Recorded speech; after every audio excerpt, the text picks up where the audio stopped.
Europe 1, Mélanie Gomez. La santé et le bien-être, c'est sur Europe 1 et nous sommes avec vous depuis 15h. Toujours à mes côtés, le docteur Jimmy Mohamed. Et pour cette dernière séquence de l'émission, nous sommes rejoints par Catherine Blanc, sexologue et psychanalyste à Paris, avec ses petits oiseaux. On les entend derrière presque tous les jours. Bonjour Catherine. Bonjour Mélanie, bonjour Jimmy. Alors Catherine, aujourd'hui on va tenter de répondre à la question de Jean-David. Jean-David, il a 37 ans et il nous a écrit la chose suivante. Je suis célibataire et contrairement à d'autres, ce n'est vraiment pas le sexe qui me manque le plus, mais plutôt le toucher. J'entends par là une présence physique, des câlins, etc. Comment y remédier pour le reste du confinement? Bon ça va être compliqué s'il est tout seul. Catherine, est-ce que vous pouvez nous rappeler pourquoi c'est si important d'ailleurs d'être touché? Pourquoi ça nous est si vital que ça?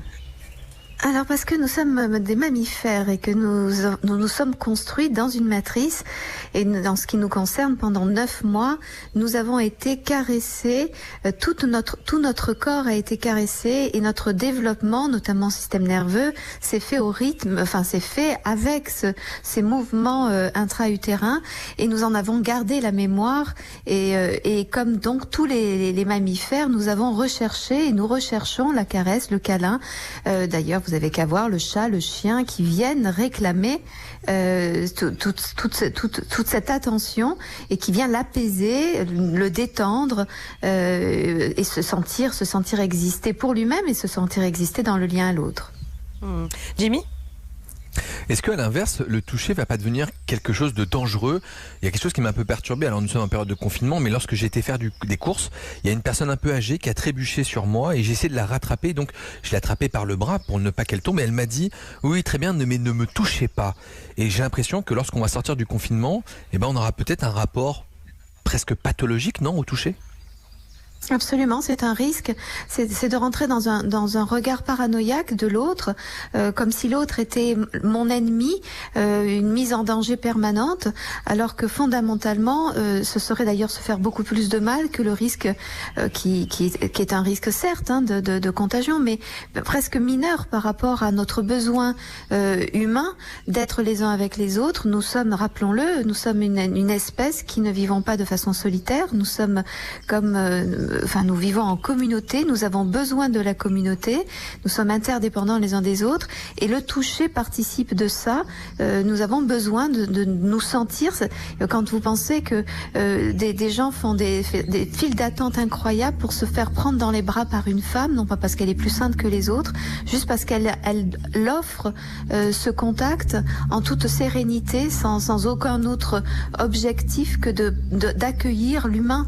Et effectivement, le risque est cela, faisons attention à ne pas faire de cette épidémie la montée en puissance de notre nature aussi paranoïaque, sans être des paranoïaques, mais on a une nature comme ça d'inquiétude quant à l'autre qui est toujours notre ennemi ou qui peut être notre ennemi.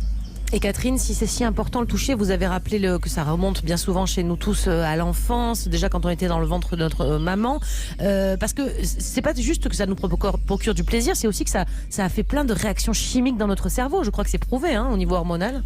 Oui, bien sûr, on fabrique des hormones de plaisir, et d'ailleurs qui redemandent à nouveau ce toucher, et ça c'est capital, ça éclaire tout notre cerveau, et d'ailleurs quand l'enfant par exemple, et donc on en revient d'ailleurs un peu à la question, quand l'enfant est privé notamment de la présence de sa maman ou de son papa pour s'endormir par exemple, il prend un doudou et avec et avec le doudou, il se câline, il se caresse souvent, quand ce sont des mouchoirs, vous savez, il se caresse sous le nez, il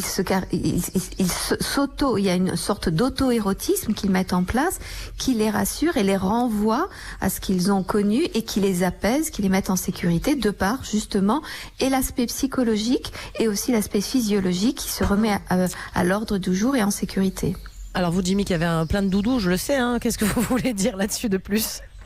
Oui, non, mais un doudou classique, on ne parle pas de poupée gonflable ou de trucs bizarres, parce que là je vous vois venir, mais comment est-ce qu'on fait lorsqu'on, comme Jean-David, finalement, on est seul? Est-ce qu'on peut essayer de compenser ce manque de contact physique par autre chose?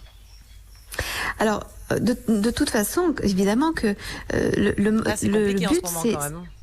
C'est compliqué, mais le but c'est de percevoir que bien sûr que l'autre n'est pas là et que l'autre ne peut remplir cette fonction, ce qui amène une frustration importante. Mais comme je le disais, de même que l'enfant trouve le moyen d'attendre le lendemain et d'attendre à nouveau les bras maternels ou paternels, je crois que c'est un moment aussi pour ne pas laisser simplement l'autre me faire exister par son toucher, mais moi aussi à me définir dans mon propre toucher, enfin dans la propre réaliser que mes cellules, elles existent, elles sont vivantes.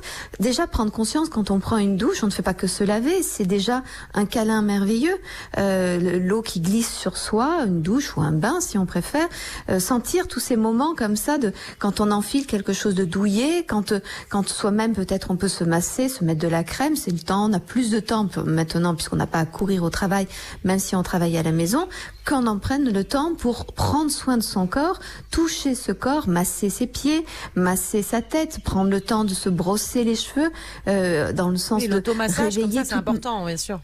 Absolument, absolument. Moi, je sais que par exemple en ce moment, eh bien mes consultations que je fais par téléphone ou Skype, eh bien j'ai une petite boule en bois que je fais rouler sous mon pied pour masser ma plante, la plante des pieds et pour me dynamiser, etc. Et me sentir exister est quelque chose d'important qui ne dépend pas nécessairement de l'autre, bien que l'autre sera évidemment un cadeau merveilleux à retrouver.